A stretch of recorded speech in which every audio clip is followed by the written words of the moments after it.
TCS நாசிக்கில் நடந்தது என்ன? பலரும் கேள்வி கேட்டு 2 தினங்களா, அது ஒரு 3-4 தினம் ஆயிடுச்சு, அந்த செய்தியை நீங்கள் கண்டிப்பாக பேசி ஆகணும் அப்படின்னு சொல்லி ஏகப்பட்ட பேர் கால் பண்ணி சொல்லியிருந்தீங்க. ஆனால் நம்ம போர் சம்மந்தமாக எலெக்ஷன் இதெல்லாம் பார்த்துட்ருக்கிறனால இந்த செய்திக்கான முக்கியத்துவம் அப்படிங்கிறத நம்மால் மறுக்கவும் முடியலை. அதே நேரத்தில் இதை பேசுனா கண்டிப்பாக பலவிதமான எதிர்ப்புகளும் வரும் அப்படிங்கிறது எனக்கு தெரியும். நிறைய பட்டப்பெயர்கள் கொடுக்கப்படும் அப்படிங்கிறதும் தெரியும். பட் பேசாமல் இருக்க முடியுமா? நம்ம வீட்டில் ஏதோ ஒரு குழந்தை, ஒரு பெண்ணாக இருக்கலாம், ஒரு ஆணாக இருக்கலாம், 18,000 ரூபா 20,000 ரூபா சம்பளத்துக்கு ஒரு கார்ப்பரேட் உலகத்தில் நுழையும் போது இந்த கார்ப்பரேட் உலகம் நமக்கான வீக்னஸை புரிஞ்சிக்கிட்டு அந்த வீக்னஸை வச்சே நம்ம குழந்தைகளை, நம்ம சகோதரிகளை, நம்ம சகோதரர்களை வீழ்த்த நினைத்தது என்றால், இல்லை அவங்க வழிக்கு வர வைக்கிறது அப்படின்னா அது எவ்வளோ பெரிய ஆபத்து அப்படிங்கிறத இன்னைக்கு டிசிஎஸ் உணர்த்தி இருக்கிறது. டிசிஎஸ்னுடைய தலைவர்கள் ரொம்ப பதட்டப்பட்டு, எங்கள் நிறுவனத்தில் 0 டாலரன்ஸ் அப்படிங்கிறத நாங்கள் எப்போவுமே ஹேண்டில் பண்ணுவோம், கண்டிப்பாக இதே மாதிரியான தவறுகள் டிசிஎஸில் வேறு எங்கேயுமே நடக்காது அப்படின்னு சொல்லி அவங்களுடைய உத்தரவாதம் கொடுத்துருக்காங்க. கிட்டத்தட்ட 8லிருந்து 9 நபர்கள் கைது செய்யப்பட்டிருக்காங்க. அதில் குறிப்பாக ஒரு இருக்கா. அவள் தான் அந்த டிசிஎஸ் நாசிக்கில் ஹெச்ஆராக வேலை பார்த்தவ. அவள் பெயர் நிதா கான் அப்படிங்கிறது தான். இங்கே லவ் ஜிஹாத் செய்யப்பட்டிருக்கிறதா, இல்லை க்ரூமிங் கேங்ஸ் பெரிய அளவில் விளையாண்டுருக்காங்களா, அப்படி இல்லையா மதமாற்றம் நடந்திருக்கா, அதையும் தாண்டி கார்ப்பரேட் உலகத்தினுடைய இன்னொரு பக்கம் என்ன அப்படிங்கிறத இந்த ஒரு பதிவில் பார்க்க போகிறோம். அன்பு தமிழஞ்சங்களுக்கு தமிழ் பொக்கிஷத்தின் வணக்கங்கள்.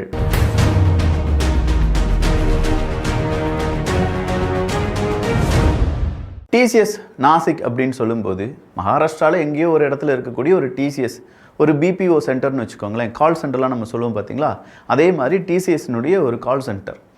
இந்த கால் சென்டர் 2022 இந்த இன்சிடெண்ட் அப்படிங்கிறது நம்ம தெரிந்து கொள்ள வேண்டும். பட் இது எப்போ வெளி உலகத்துக்கு வருது அப்படின்னு பார்த்தீங்கன்னா February மாதம் தான். February மாதம் அப்படின்னு சொல்லும்போது ஒரு அப்பா அம்மா ஒரு போலீஸ் ஸ்டேஷனில் போய் ஒரு கம்ப்ளைண்ட் கொடுக்க போகிறாங்க.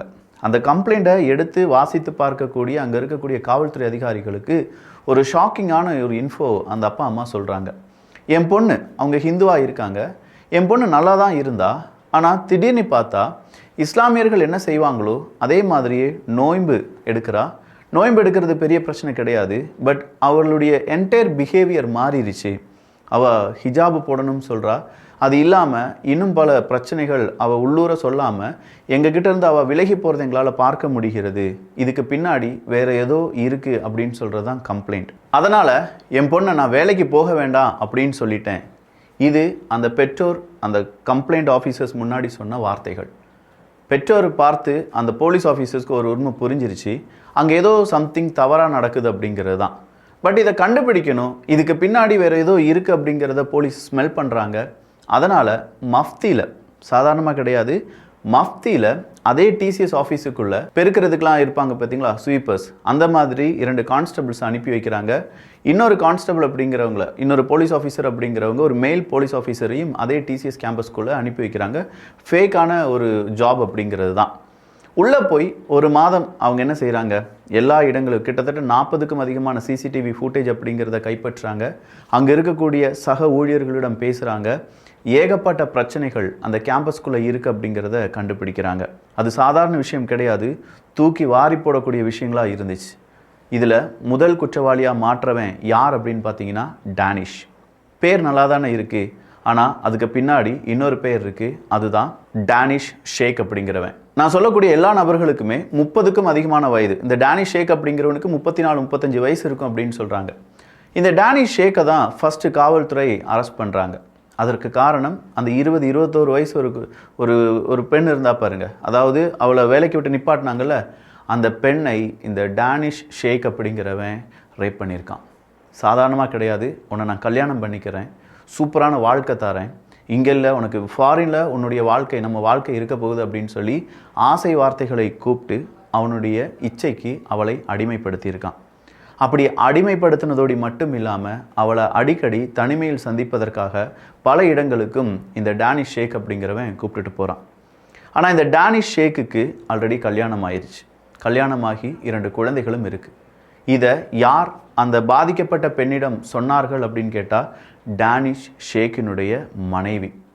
அந்த பெண்ணுக்கு எப்படி இருந்திருக்கு, அந்த 20 வயசு பெண்ணுக்கு எப்படி இருந்திருக்கும்?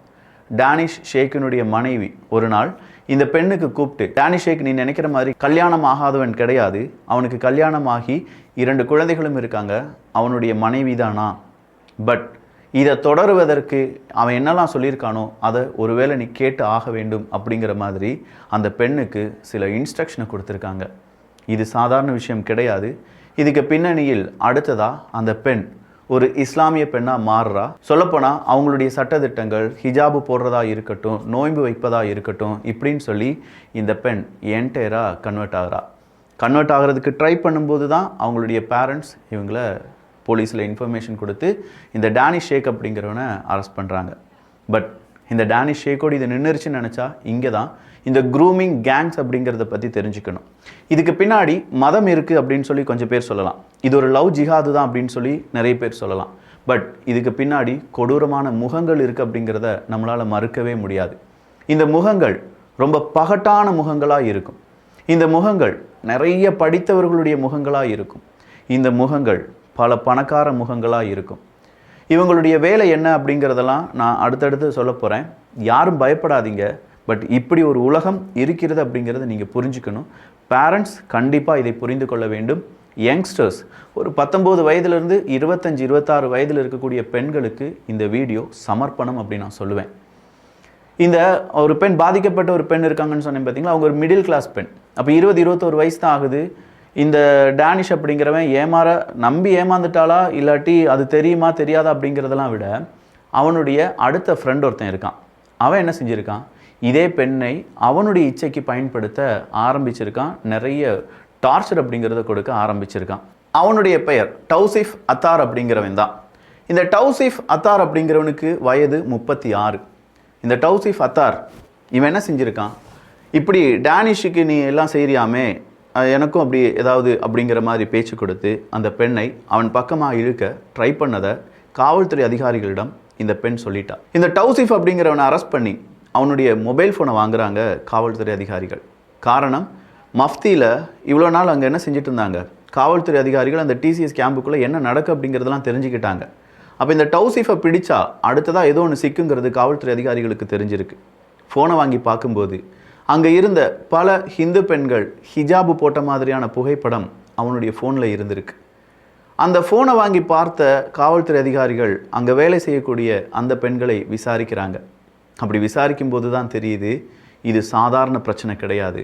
இது என்டையராக ஒரு குரூப்பாக, ஒரு வாட்ஸ்அப் குரூப்பெல்லாம் ஆரம்பித்து வாண்டடாக இவனுங்க செஞ்ச வேலை தான். அத்தனை நிறைய பெண்கள், கிட்டத்தட்ட ஒரு 14-15 பெண்கள் இதனால் பாதிப்படைஞ்சிருப்பாங்க அப்படின்னு சொல்கிறாங்க. இந்த பெண்கள் எல்லாருமே ஒரு மிடில் கிளாஸ்லேருந்து வந்தவங்க.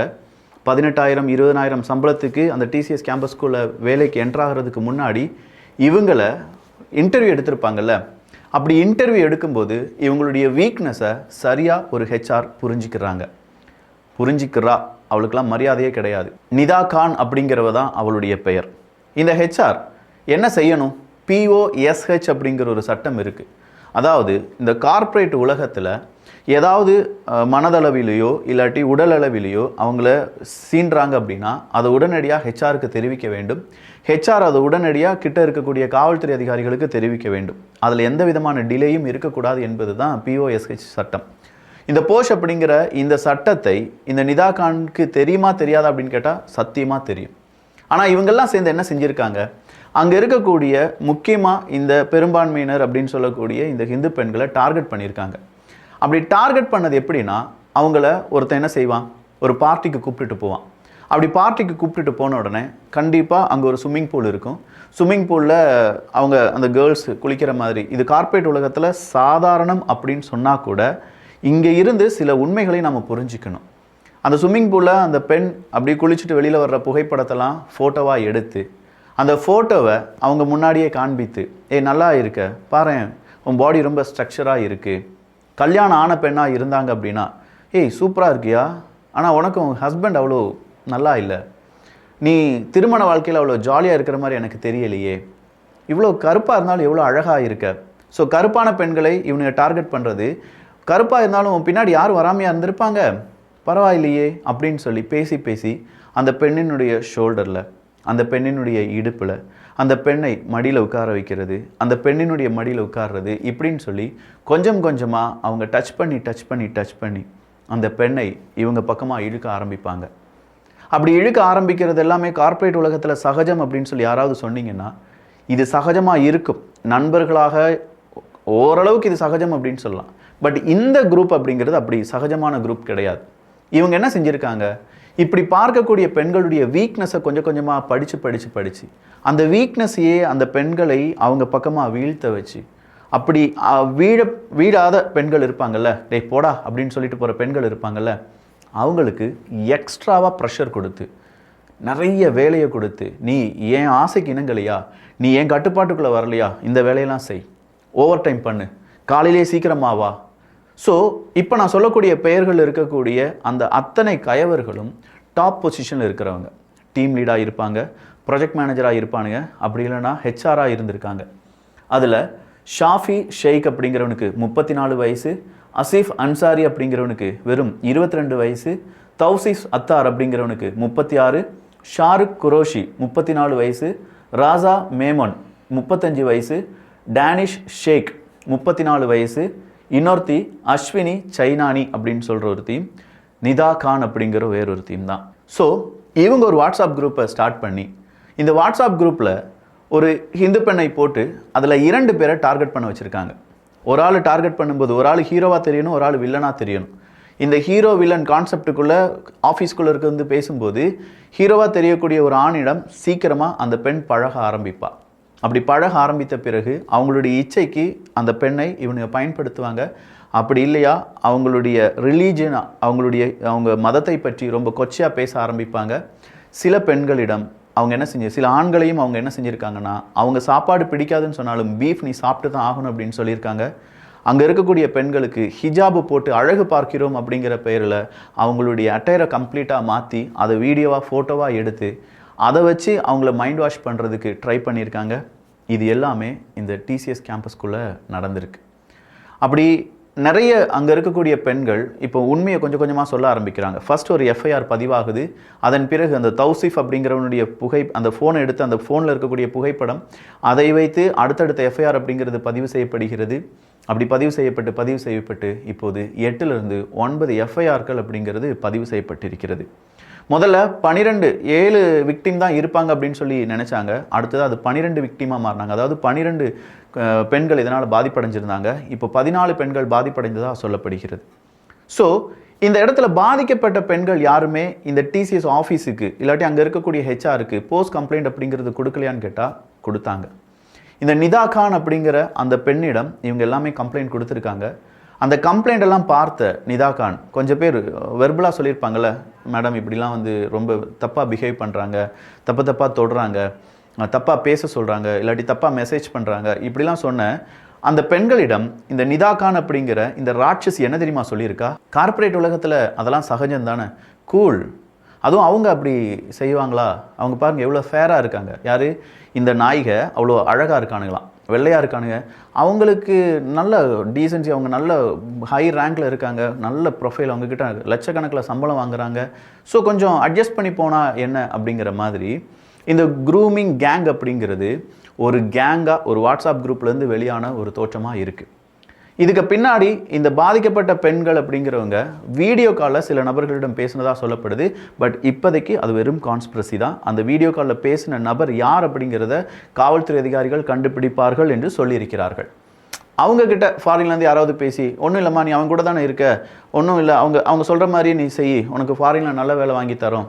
ஸோ ஒரு மிடில் கிளாஸ்லேருந்து இன்னொரு உலகத்தை பார்க்கக்கூடிய இந்த பெண்கள் என்ன நினைப்பாங்க, நமக்கு நல்ல வேலை கிடைக்க போகுது, நம்ம வீட்டை பாதுகாத்துக்கலாம், புதுசாக வீடு கட்டிடலாம், கார் வாங்கிடலாம், இந்த ஒரு நிலைமையில் இருக்கும்போது அடுத்தடுத்ததான் அவங்க கொஞ்சம் கொஞ்சமாக அட்ஜஸ்ட் பண்ணி போக மதமாற்றம் அப்படிங்கிறதும், மதத்தின் பெயரால் அவங்க வேறு மதத்தை சார்ந்தவங்களுக்கு, இப்போ இந்த பக்கமாக இருக்கக்கூடிய ஏன் மதம் தான் பெருசு, மதம் ரொம்ப சின்னது, நீலாம் ஏண்டா இப்படி இருக்க, நீலாம் ஏண்டா கயிறு கட்டி இருக்க, இந்த மாதிரியான வார்த்தைகளெல்லாம் பேசுகிறது அப்படிங்கிறதெல்லாம் ரொம்ப சகஜமாக அந்த டிசிஎஸ் கேம்பஸ்குள்ளே இந்த நபர்களால் செய்யப்பட்டிருக்கு.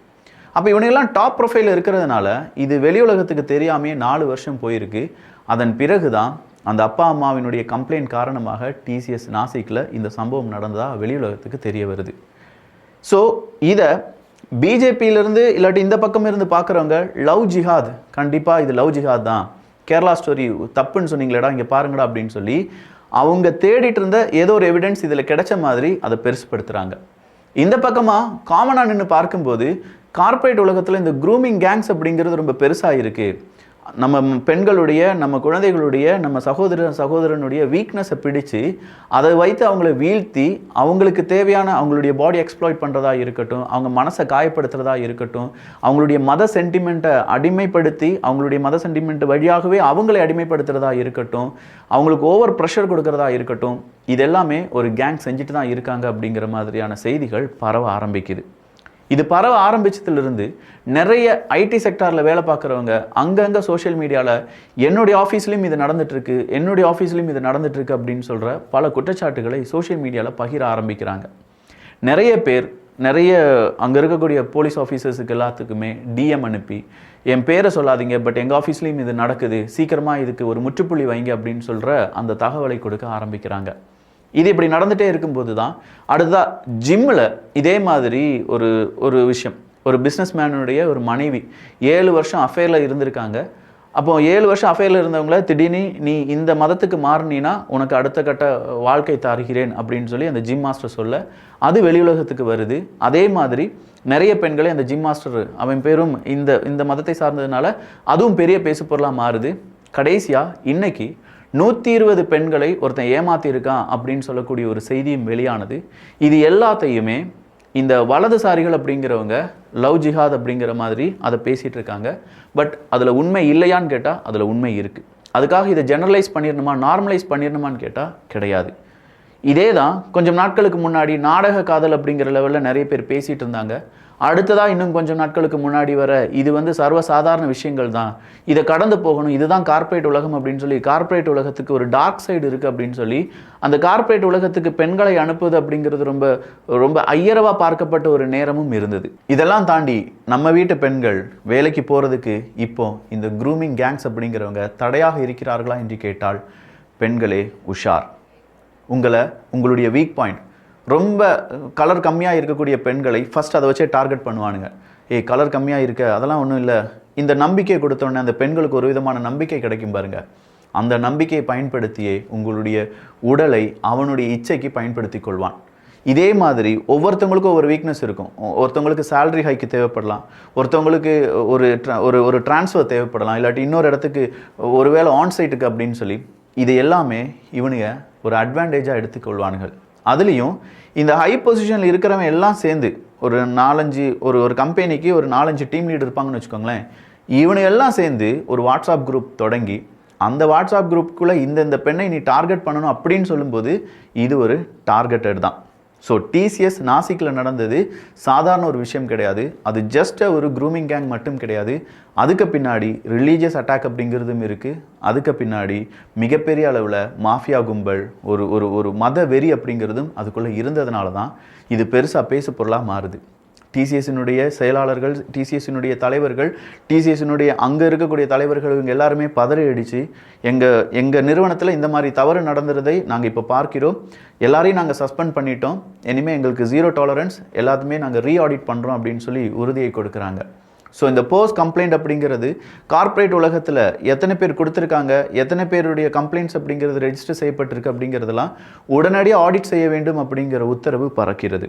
இதே மாதிரி பல நிறுவனங்களில் பல நபர்கள் பாதிக்கப்பட்டிருக்கலாம் அப்படின்னு சொல்லும்போது இது உலக அளவில் பேசு பொருளாக மாறி வருகிறது. இங்கே நடந்திருக்கக்கூடிய விஷயம் சாதாரண விஷயம் கிடையாது. என் அப்பா அம்மாவுக்காக நான் இதை சகித்துக்கொள்வேன், என்னுடைய குடும்பத்துக்காக இதை நான் சகித்துக்கொண்டேன் அப்படின்னு சொல்லி வாக்குமூலம் கொடுத்த நிறைய பெண்களை இந்த டிசிஎஸ் நாசிக் கேஸில் என்னால் பார்க்க முடிந்தது.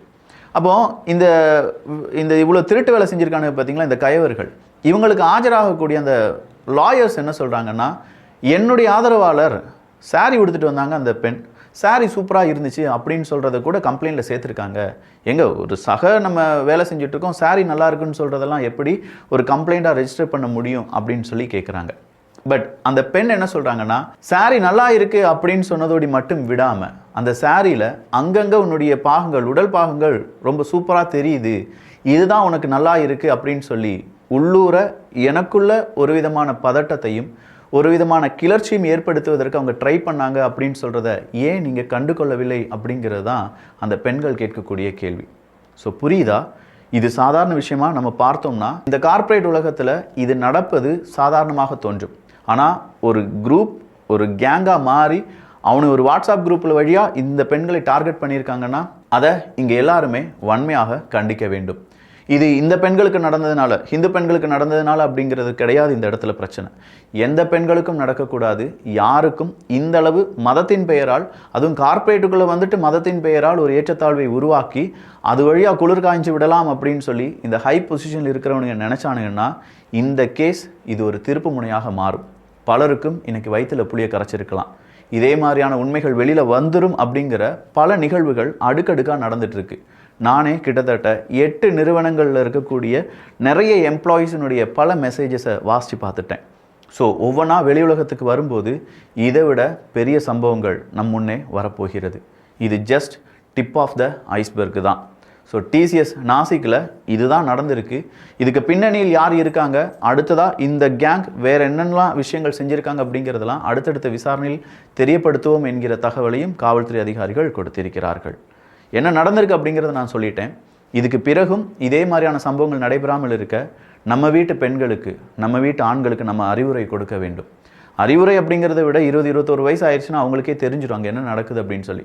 பட் ஒரே ஒரு விஷயம், உங்கள் வீக்னஸை காண்பித்து உங்களை ஒருத்தன் மயக்குகிறான் என்றால் அது உண்மையான காதலாகவும் இருக்காது, உண்மையான நட்பாகவும் இருக்காது, உண்மையான பாசமாகவும் இருக்காது. நீங்களாக இருங்க. அவங்க இச்சைக்கு உங்களை பயன்படுத்துவதற்கு, அவங்களுடைய பசிக்கு நீங்கள் இரையாக மாறுவதை தவிருங்கள். நல்லதை பகிர்ந்து நல்ல சமுதாயத்தை உருவாக்குவோம். நன்றி, வணக்கம்.